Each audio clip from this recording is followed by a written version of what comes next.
Good morning. What a happy day. It's a great honor to tell my story to y'all. It's long, so I typed it up. So if I go over your 5 minutes, I got a tan mark on the back of my head where the kids in the back snicker. So just slap me back there if I go over your time limit. But now I was born and raised Catholic. My wife was Baptist.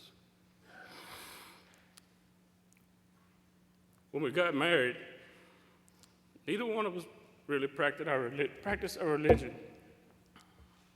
We went to church as a family with Parker. Because that's what we're supposed to do. You know, bring your kids to church, try to teach them the right ways. If we missed church, it really didn't matter. We can make it up next week.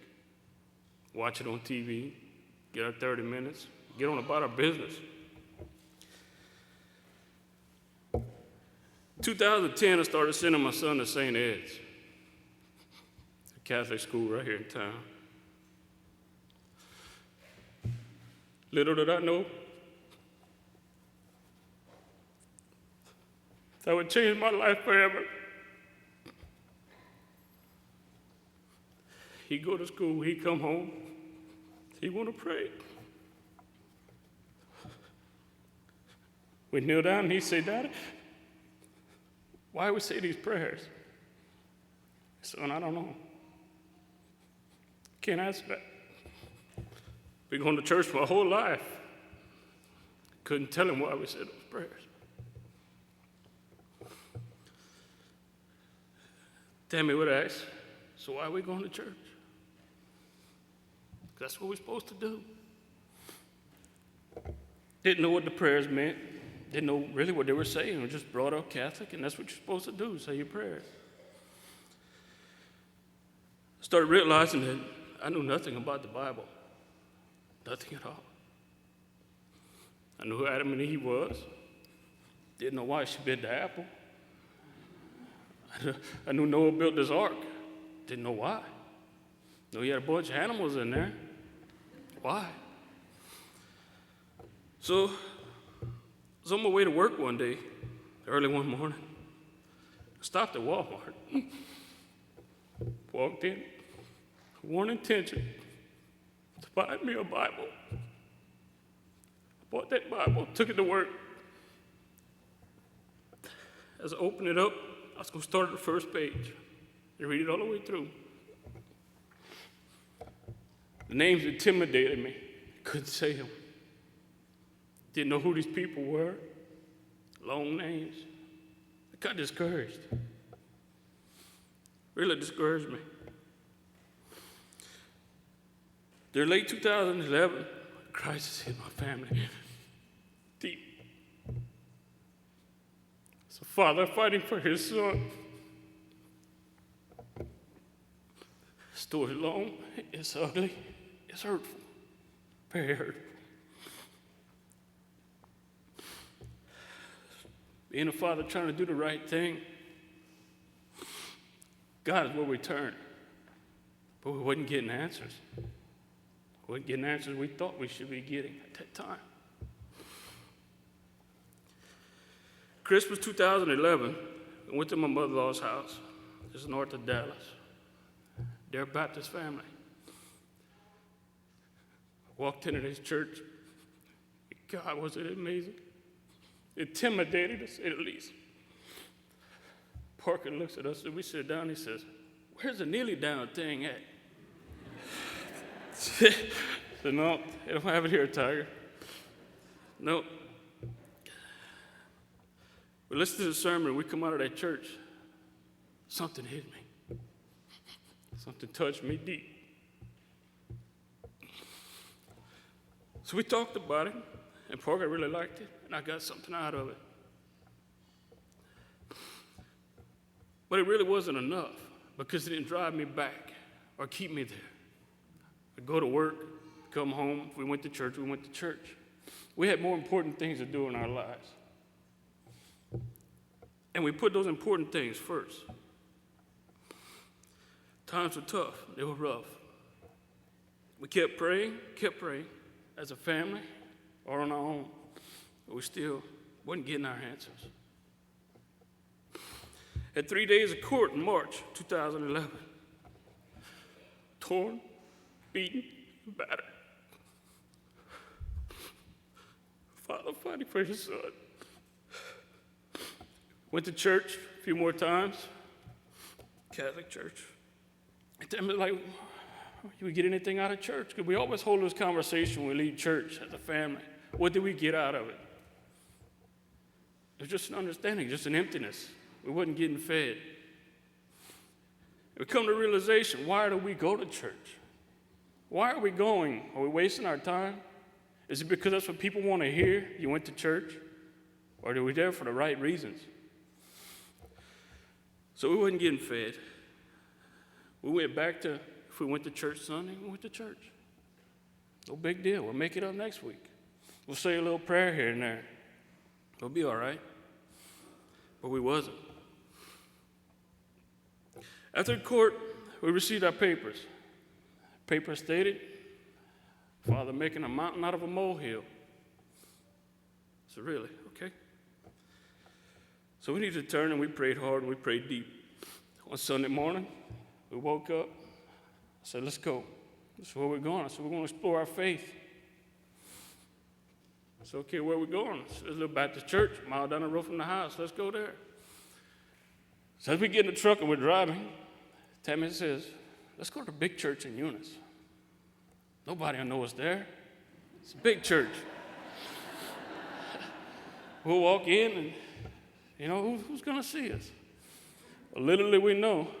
We walk into this church here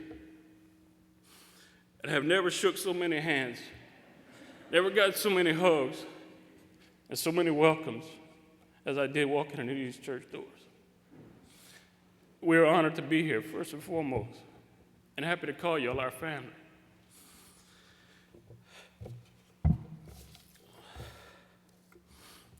Kept coming back a few Sundays, maybe a month. One morning we filled out one of the cards that visitors are inspired to fill out. If you have anything you'd like to talk about, fill out, talk to the pastor, fill it out. So I did. Went to see Pastor Tim. Set up a meeting, went in his office.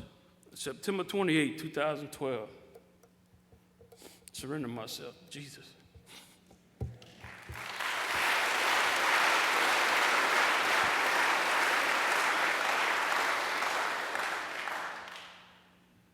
Short time later, after I did, Tammy did. I thank you for standing beside me. What I didn't realize was my son was watching me. My son was watching everything I did. Every move I made, every person I talked to, everything I did, he was watching. He himself set up a meeting with Pastor Tim. Pastor Tim got together and he surrendered himself.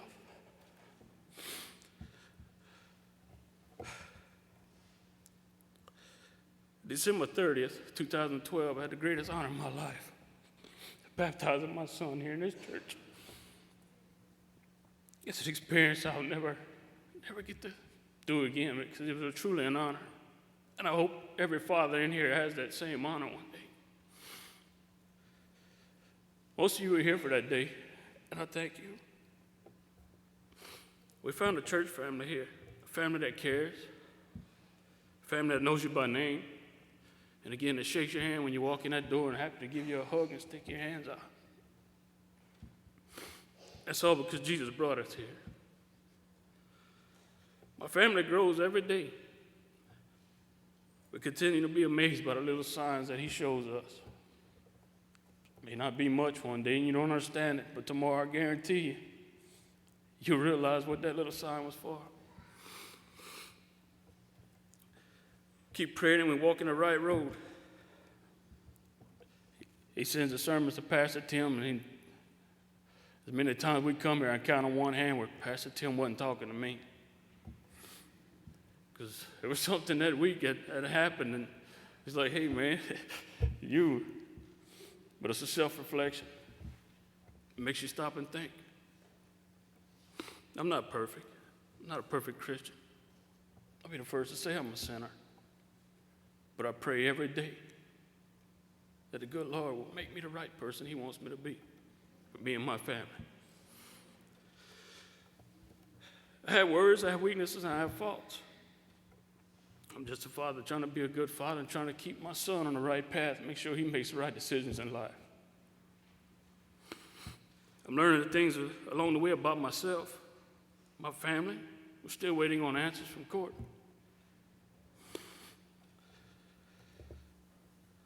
But we know in the meantime, we know where our focus is. We know where we can turn, and we know where we can come to feel comfort. This case didn't bring me to Jesus. Jesus brought me to Jesus. He had to shake me, he had to break me, he had to tear me down to get me there. I couldn't understand it, but I do now. I do now. He led us here to our church home. And there's just powerful things that happen when I come to this church or I'm associated with this church. You know, for baptism, we wiped the whole year clean. We started a whole new year fresh. Today, I give my testimony on the day of the Lord's Supper and dinner on the grounds. And I'm truly honored to share that moment with each and every one of y'all. Thank you.